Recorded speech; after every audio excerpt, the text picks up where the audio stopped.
All India इमाम association के अध्यक्ष साजिद रशीदी ने डिम्पल यादव पर अभद्र टिप्पणी किया है, क्या कहना चाहेंगे?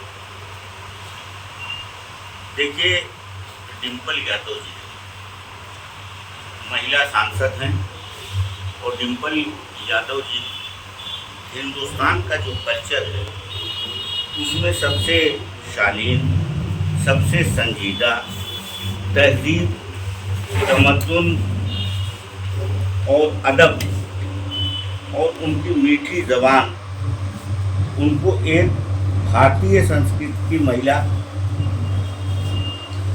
मुजस्समे के रूप में पूरे हिंदुस्तान के लोग उनको देखते हैं। उनकी शराफत, उनका जो अंदाज़े बयां है, कभी उन्होंने कोई ऐसा बयान नहीं दिया जिस पे कोई विवाद हो। सब लोग बहुत पसंद करते हैं, हर वर्ग पसंद करता है।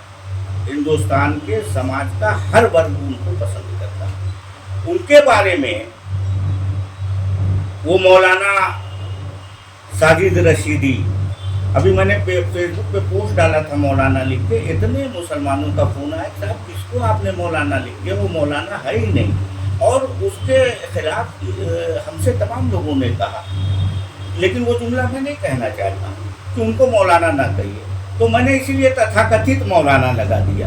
मुसलमान बहुत नाराज हो रहे हैं उनको मौलाना कहने से। अब उन्होंने जिस तरह की टिप्पणी किया है, वो टिप्पणी सीधे उनको जेल में भेजना चाहिए सरकार को। लेकिन हम जानते हैं कि जब बहुत दबाव पड़ेगा और जब बहुत भारतीय जनता पार्टी की फूटू होगी तो घंटे 2 घंटे में उनकी जमानत भी भारतीय जनता पार्टी करा देगी। मैं उनको मौलाना नहीं, उनको मैं मानता हूं कि वो मोदी जी के पाले हुए मुस्लिम धोकर कस्बा, जो समाज के अंदर धोकर कस्बा वाला काम करने के लिए हुए।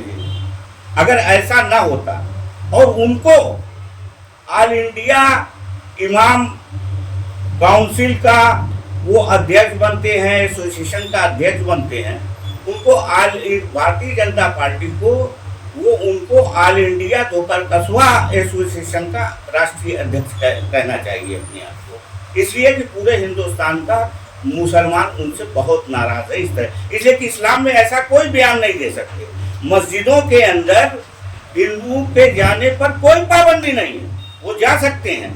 और हम उनसे पूछना चाहते हैं तथाकथित मौलाना से कि आप ये बताइए कि मोदी जी अभी विदेश में से लौट के आए हैं, वहाँ मस्जिदों के अंदर तमाम लोगों से मिले हैं, मुसलमानों से मस्जिद के अंदर, आपने उनके खिलाफ बयान क्यों नहीं दिया? अगर आप मोदी जी के पालतू धोकर कस्बा नहीं है तो उनके खिलाफ भी बयान देना चाहिए था, और तब भी बयान देना चाहिए था जब महाकुंभ में श्रद्धालु लाखों की तादाद में सड़कों पे अपनी जान बचाने के लिए दौड़ रहे थे। उनको ना पानी मिल रहा था, ना उनको रोटी मिल रही थी, वो भूख से तड़प रहे थे, वो शौच के लिए परेशान थे, वो लघुशंका के लिए परेशान थे। तो प्रयागराज के पूरे जिले की सारी मस्जिदों को मुसलमानों ने खोल दिया था, इमामों ने खोल दिया था, सारे मदरसों को खोल दिया गया था, सारी दरगाहों को खोल दिया गया था और श्रद्धालुओं को उसमें ठहराया गया था। 2 दिन 3 दिन ठहरे थे, उनके खाने पानी का इंतजाम किया गया। उसमें बड़ी तादाद में महिलाएं थी, बच्चे थे, बूढ़े थे, तमाम नौजवान थे, और उन्होंने पनाह लिया था। उस वक्त जब इतनी बड़ी तादाद में लाखों हिंदू भाई जो श्रद्धालु थे, उनके रहने सहने का मस्जिदों में इंतजाम किया गया, जो परमानेंट रहे। मस्जिद की नमाज वो लोग किनारे पढ़ते थे, लेकिन उनको तकलीफ नहीं होने दिया। तब तथाकथित मौलाना साजिद रशीदी ने बयान क्यों नहीं दिया कि मस्जिदों में हिंदू को क्यों रखा गया? अखिलेश यादव एक विभाग नेता जाने जाते हैं। अभी कुछ दिन पहले अनुराधाचार्य धर्मगुरु हैं और उन्होंने कुछ सवाल किया, लेकिन अनुराधाचार्य ने उनका जवाब नहीं देकर कहा है आपका रास्ता और मेरा रास्ता अलग है। लगातार योगी आदित्यनाथ पर भी उनके सवालों का वो जवाब देते नजर आते हैं। लेकिन डिम्पल यादव पर एक मौलाना ने टिप्पणी की, उस पर उन्होंने क्यों नहीं जवाब दिया? क्या लगता है जो मुस्लिम वोट बैंक है वो खिसक जाएगा, इसीलिए उन्होंने जवाब नहीं दिया? अगर पूरे हिंदुस्तान में मुस्लिम समाज सबसे ज़्यादा तथाकथित मौलाना को बुरा भला कह रहा है, उनको मौलाना मानने से ही। अब आपको मैं एक मिसाल दे दूँ, अगर कोई इमाम ही तो ऑल इंडिया इमाम एसोसिएशन का अध्यक्ष हो सकता है, किसी मस्जिद का इमाम होगा, वो भी मशहूर मस्जिद का इमाम होगा। ये किस मस्जिद के इमाम हैं ये नहीं बता सकते आप, ये खुद बने हुए हैं अपने, इनका जो संगठन है ये खुद बना हुआ है, ये भारतीय जनता पार्टी का बनाया हुआ है। ऐसे ऐसे ही लोगों को धोकर कस्बा को खोज के उनको आगे करके भारतीय जनता पार्टी अपनी राजनीतिक उल्लू को सीधा करती है। क्यों होता नहीं? तमाम जगहों पे देखिए कि मंदिरों में पूजा अर्चना करते दिखाते हैं, नकाब पहन के, बाद में पता चलता है कि साहब वो तो मुस्लिम समाज की है ही नहीं। कितनी जगह नई नई टोपी एक तरह की बाजार से आती है और 100 मुसलमान लगाए रहते हैं और पता चला कि साहब मुसलमान भारतीय जनता पार्टी के इसकी तारीफ कर रहे हैं। ये सब मुस्लिम धोकर कस्बा है जो भारतीय जनता पार्टी अखिलेश यादव ने क्यों चुप्पी साध रखी है? अखिलेश यादव क्यों चुप्पी साध रखी है? क्या उनके परिवार पे हमला किया गया है और अखिलेश यादव साहब क्या जो बयान